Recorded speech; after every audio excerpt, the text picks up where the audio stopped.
Hi all, happy Tuesday. I just wanted to check in and say that first of all, I really enjoyed reading all of your Wonderland responses and watching your Flipgrid videos to introduce yourselves and seeing the discussion that's been happening on the discussion boards. A couple of notes I wanted to make, that kind of a blanket statement for everybody so that you know kind of what's going on.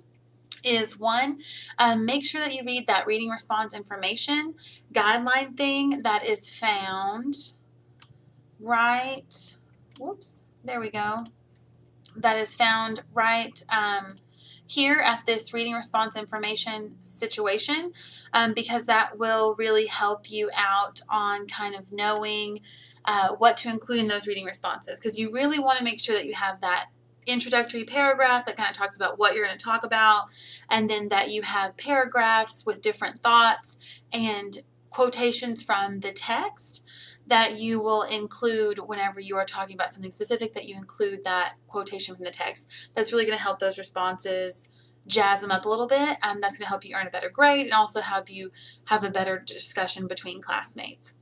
On the discussion, you can also read those discussion notes for help, but make sure that you are starting with, the response to your classmate, that you use their name, hi so-and-so, and then say what you liked or what you agreed with or what you didn't agree with specifically. So I've seen that on some of them, and that's really a great thing, but make sure that you really get in there and talk about the thing and not just kind of great job or I agree. That's not really going to facilitate as much discussion.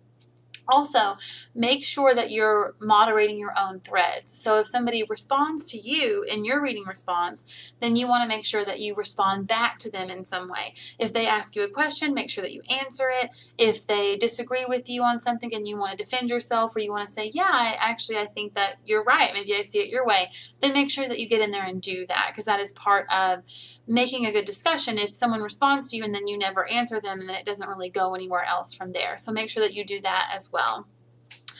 So we're doing really good on that so far, but those are some notes that I want to make moving forward for the rest of the responses and discussions. Also, make sure that you mark those discussions, label them your first and last name. That way, when I go in and grade them, and people can see who they're talking to more easily. Because if it says Wonderland, then I don't know who they were talking to. But if it says your first and last name, then I can easily see that, and that kind of helps us stay on track with who's talking to who. So that's a little bit of information moving forward. We're into chapter 1 now. On this week 2 is chapter 1, so it's a little bit off, but it's a little bit behind. But we're into chapter 1 now, which is prehistory, talking about ancient Egypt and all those wonderful things. That paper over the 7 wonders of ancient Egypt is going to be due by Wednesday at midnight. I've extended that deadline a little bit because some of you may have been a little bit confused on when that was due, because that wasn't on our calendar, but it was in there. So that's something to note. The calendar I will try to update as it updates, but make sure that you're checking that folder each week as well. So that's something that's due.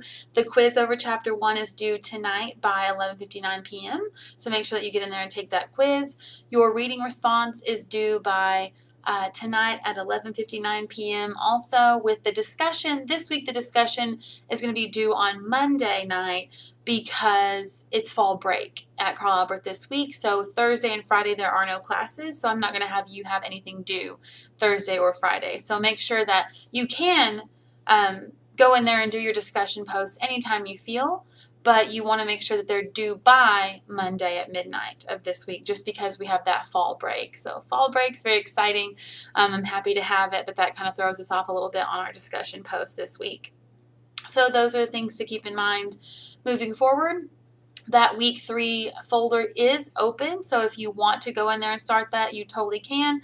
That will all be due next week, so that's the format. So if anybody has any questions, comments, concerns, feel free to email me, sjblake@carlalbert.edu, and I will be happy to respond as soon as I possibly can. Thank you.